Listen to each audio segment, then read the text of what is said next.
So Barbie Kardashian has been released from prison today. Arguably, I suppose, Ireland's most high-profile prisoner, but not necessarily because of the crimes the person has committed, in part because she is transgender. Tell us what she was in prison for first, Eamon. Yeah, so Barbie Kardashian is now 23, and back in 2022, before she turned 18, was basically having a meeting with social care workers in which she told them that she was going to rape, torture and kill her mother, and did so in very stark terms. So, talked about how she was going to make sure she died slowly. And it was on the basis of that the charges were brought. And she got a 4.5-year sentence. Then there was 12 months then on top of that were actually suspended. It was a 5.5-year sentence with 12 months suspended. So Barbie has reached the tariff at this stage, so is being released now. That sentence was imposed in May 23, but would have been in custody before that for quite some time. So these are serious crimes and would have put somebody in the headlines no matter what, given the nature of those crimes.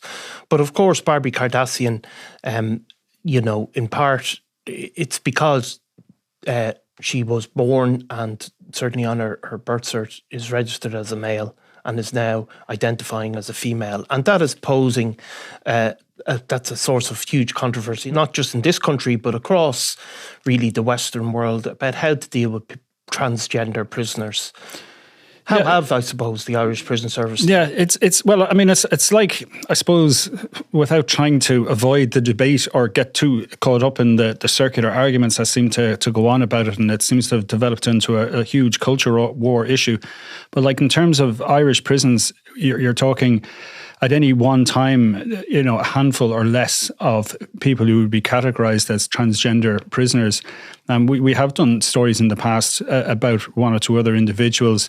There was certainly one sex offender who certainly presented as a woman who did their time in a male prison for possessing child abuse images. We did a story at the time, when they were released, and that trial would have been covered extensively as well. I suppose Barbie Kardashian was a bit different. That there was, I suppose there was a mugshot that was released early on, because when she first kind of went into prison, would have been underage, and then past past 18 at whatever stage that was. But in the meantime, this mugshot had appeared. Now, it was mentioned in one of the court appearances that she has 15 other previous convictions, which include sexual assault and public order and criminal damage and things like that. So there is a genuine concern, and I think in some of the guards really put it strongly in the sentence hearing about that they considered Barbie Kardashian somebody who was likely to carry out these threats and were very serious. Now, it should be pointed out that I think the trial was in 2022, and she was found not guilty of making similar threats to a care worker who gave evidence that he didn't take them seriously and didn't believe they would be carried out. So there is a kind of a view, I suppose, among people who've been working with her that, look, she doesn't pose a threat to anybody. And then you would have had what the guards were saying, in terms of that she is a danger. Now, while she was serving time, she was prosecuted again for making threats to an inmate and was acquitted on those. And there was evidence given by that inmate that she recognised the voice, because you're talking about people who are on an isolation wing. Like, she wasn't mixing with women, she wasn't mixing with anyone else, but she heard what she believed to be Kardashian's voice threatening that she'd rape her with an implant and leave her in such a way she wouldn't be able to have children, because she'd made a complaint about how the shower unit or the shower block has been left unclean after Barbie had used it. And that went to court, and she was acquitted. And she's, I think, just up to recently then has been serving her time on D1 landing, which we know of because that's where Jonathan Dowdall, a former friend of the monk, is being held before he's due to leave fairly soon as well. And of course, Fat Freddie Thompson is currently on that wing now. They don't mix, they don't mix with each other. They can talk through a cell door or whatever when one is out, but there's never two of them out at the same time. And that's where Barbie would have been housed for the last while. And so I think there was attempts, I think, by the probation service, who will have to, maintain supervision to ensure that this individual kind of maintains or adheres to the conditions of the suspended sentence, which, any kind of suspended sentence, there's an element of, if you break any law, you're likely to be brought back to court where the sentence can be reactivated, and you finish off your final amount, which in her case is 12 months. Our sources would have told us that there was a plan, that there was accommodation set up in another part of the country, and that she was going to be taken by car, that was going to be allowed into the prison and take her away, but it didn't work out that way today. She obviously decided to walk straight out, and she spoke to some journalists who were there at the scene, and and certainly didn't shy away from the photographer who was on hand to take some pictures. No, there's 3 or 4 images published in most publications by a freelance photographer, Brendan Gleeson.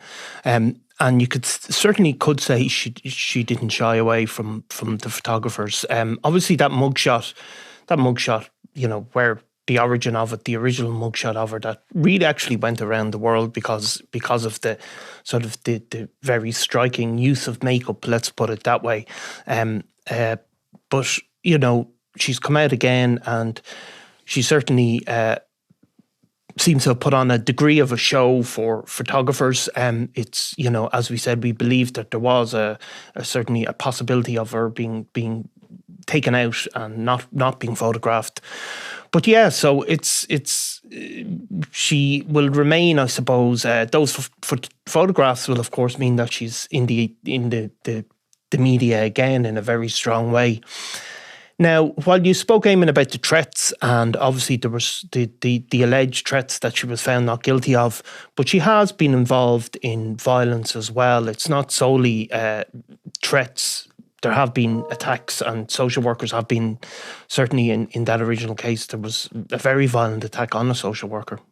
Yeah, that's right. And I mean, and there was also kind of some of the background heard as well, importantly enough, that she was diagnosed with a narcissistic personality disorder, which probably fits into the behaviour, I guess, in not going with the probation service advice and deciding to walk out onto the street. No, I mean, narcissistic person. I mean, narcissists, or the idea of somebody being a narcissist is it's become something that gets discussed in our popular culture quite a lot, where some people say he's a narcissist or whatever.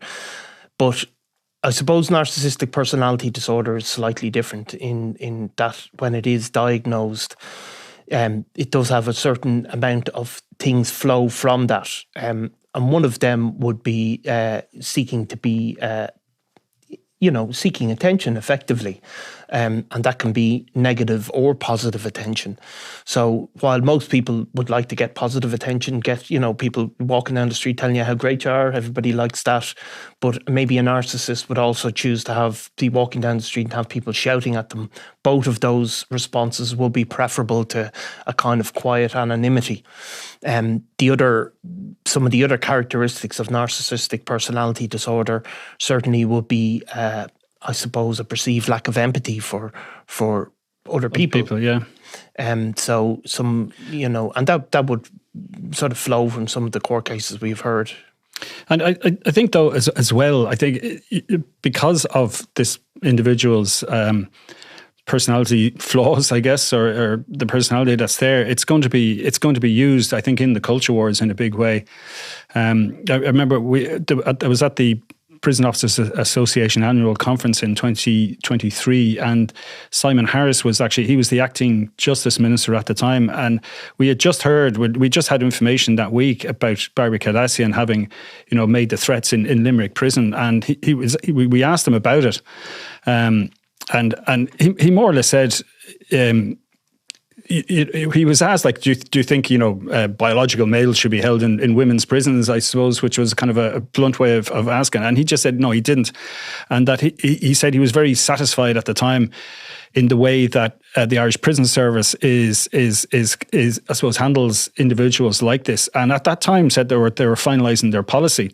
And I just looked up before we came in, they're still finalising that policy. Yeah. But at the same time, what they've said in public statements is that the prison rules basically govern how people live inside in the prison, and that one way or another, something fits into the prison rules. So, so basically you have to protect both staff and inmates and visitors and anyone else working in the prison. Yeah. And you have to take all that into account. So if somebody's at risk because of their behaviour, they're put in a particular place or not. Now, Barbie Kardashian spent her time in Limerick prison, where there is a woman's wing, but she has been kept in an isolation wing. And she's not the only woman who's been on that isolation wing, or not the only transgender person either, and has also been, sharing that with people who, are gangland related, and also, going into the witness protection program. So, they've been successful in that sense, in that no one's been harmed, no one's been put at risk. While there were, threats made, it was behind a cell door. Obviously it was terrifying. There was evidence given of the person who alleged made this was terrified at the thought of what had been said to her. Again, it was found, she was acquitted of that in Limerick Circuit Court. But so far... acquitted of the criminal aspect. The criminal aspects, but there was a lot of evidence heard, yeah. Yeah, and some of it wasn't in dispute that things were said. The facts of it, there were some agreed facts. Look, it's a very complicated issue. And as you said, the culture wars, even this week, we published a story about her upcoming release, Barbie Kardashian's, and we got a couple of emails about... we got an email about you're lying to the public, and it took me a while to work out that what they were speaking about was that, referring to Barbie Kardashian as she. And so these, obviously there are people that have very strong views. Now, those strong views are not totally just about the culture wars. How transgender prisoners are handled within the prison system is complicated, and there have been cases in the UK where people that were transitioning from being male to female have been housed in female prisons, and violence and attacks have resulted on women as a result. So it's not out of nothing. But then again, there is also the level of importance that it is given, or the amount of public debate around it is associated with the fact that it is a culture war issue.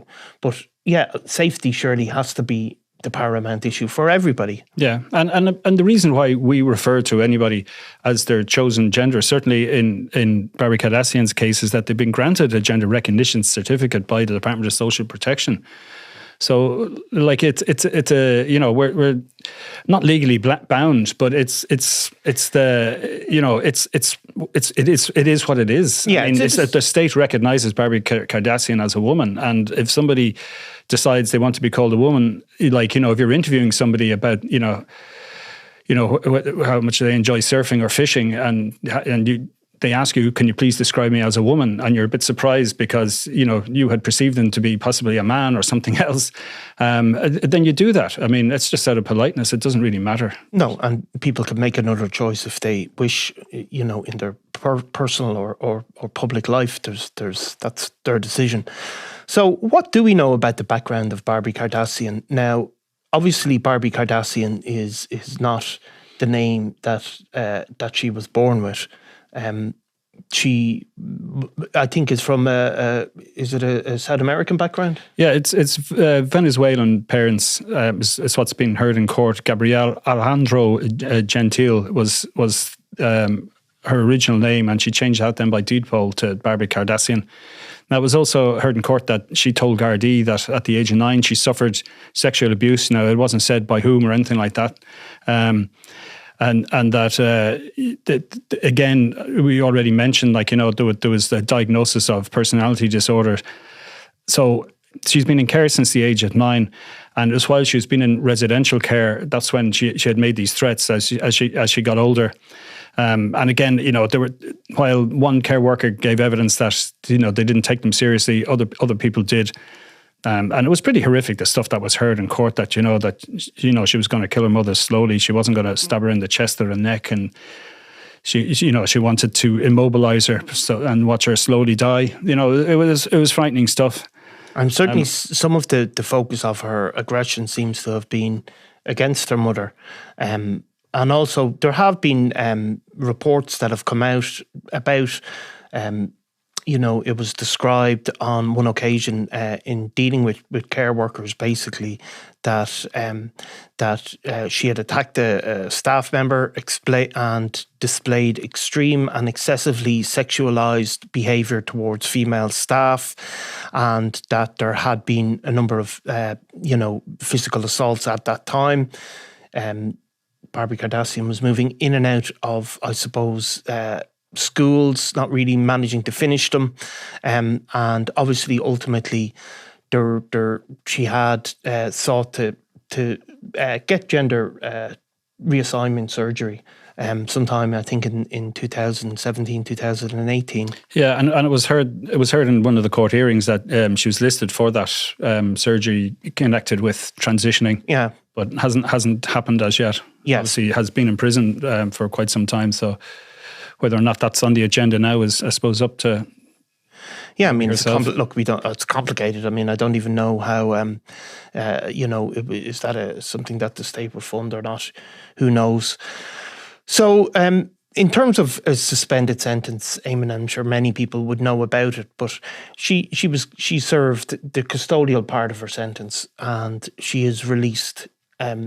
Now, a suspended sentence hangs over you. If something like that, how does that work effectively? Is it anything that any criminal offence you're convicted of that can be activated on, or? Well, generally, you swear a bond of good behaviour. It's heard, it's read out in court. Do you agree that on such and such, or on your release, you're going to be of good behaviour? And you go, yes, Judge, I do. And it's and it's up to then. It's up to the I suppose it's either up to the DPP, the Director of Public Prosecution, or the local Garda authorities. If they want to go back to court and go in front of a judge and say, Judge, we believe an individual is in breach of their good behaviour order. Now, it can be, a matter of relatively small stuff. Like, on paper, it might be, say, a public order incident. But if it's somebody who is committing a public order incident and people are feeling quite threatened and they have this record of making threats and of making threats and of sexual assault, then you're going to take it seriously. You're going to go back to the judge and say, look, is this what you meant, Judge, or do you think this? You'd look for a ruling on whether or not this person is in breach of their bond of good behaviour.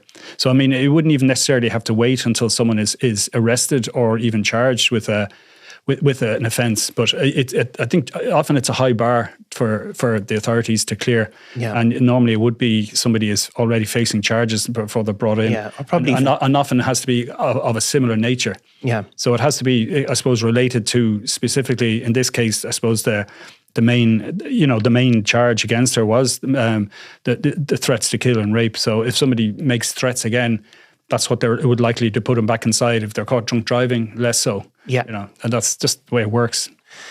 Okay, I mean, well, it's a very, it's something that we're going to come back to, because these issues aren't going away in terms of how transgender prisoners are housed and the decisions that the state probably are reluctant to make for obvious reasons because of those culture wars from both sides. But I suppose the moment will come when somebody has to, and so we'll come back and discuss it then. No problem, Niall. Thanks, Eamon.